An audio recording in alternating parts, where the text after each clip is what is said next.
కాంగ్రెస్ నేతల తాజా అరెస్ట్లపై CM Revanth Reddy hot comments చేశారు. పోలీస్ స్టేషన్ కొచ్చి హడావిడి చేస్తే ఎవరిని వదిలిపెట్టొద్దన్నారు.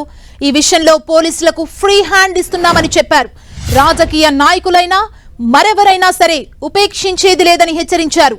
నేరగాళ్లకు హోదాలు ప్రోటోకాల్స్ ఉండవని వార్నింగ్ ఇచ్చారు. పోలీసుల పట్ల ప్రజా ప్రతినిధులు మర్యాదగా ఉండాలని, పోలీసులు కూడా ప్రజల పట్ల అదే మర్యాదగా ఉండాలన్నారు. నేరగాళ్ల పట్ల కఠినంగా వ్యవహరించండి.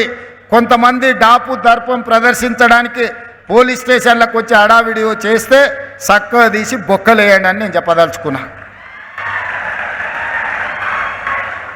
పోలీస్ స్టేషన్కి వచ్చిన వాళ్ళు పోలీసుల పట్ల మొదట మర్యాదగా వ్యవహరించాలి. పోలీసులు వాళ్ళ పట్ల మర్యాదగా వ్యవహరించడం ఎంత ముఖ్యమో, పోలీస్ స్టేషన్కి వచ్చిన ప్రజాప్రతినిధి ఎవరైనా సరే పోలీసుల పట్ల కూడా మర్యాదగా వ్యవహరించాల్సిన అవసరం ఉన్నది. వాళ్ళు అమర్యాదగా వ్యవహరిస్తే మీరు మర్యాదగా ఉండడం వల్ల అది చేతగాంతనంగా కొన్నిసార్లు సమాజానికి సందేశం ఇచ్చిన వాళ్ళం అవుతాము. కాబట్టి ఈ విషయంలో మీకు స్పష్టత ఉండాలి. ఈ వేదిక మీద నుంచి పోలీస్ శాఖ సిబ్బందికి టాప్ టు బాటం నేను ఇచ్చే ఇన్స్ట్రక్షన్ ఒక్కటే.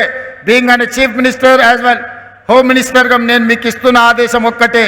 పేదల పట్ల, సామాన్యుల పట్ల, బాధితుల పట్ల మీరు సానుభూతితో ఉండండి. వాళ్ళ సమస్యల్ని పరిష్కరించండి. నేరగాళ్ళు ఎంత వారైనా సరే, వాళ్ళ రాజకీయ నాయకులా, అధికారులా, లేకపోతే ఇంకెవరా, ఎవరిని చూడాల్సిన అవసరం లేదు. వాళ్ళ హోదా నేరగాడికి అప్లై అవ్వదు. ప్రోటోకాల్స్ కూడా నేరగాళ్ళకి అప్లై అవ్వవు. ప్రోటోకాల్ అనేది ప్రోటోకాల్ విధానం ఉంటుంది.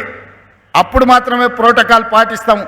నేరగాళ్లకు ప్రోటోకాల్స్ పాటించడం మొదలు పెడితే మీరు మీ ఉద్యోగాలను చెయ్యలేరు. అలాంటి వారి పట్ల స్పష్టంగా వ్యవహరించండి.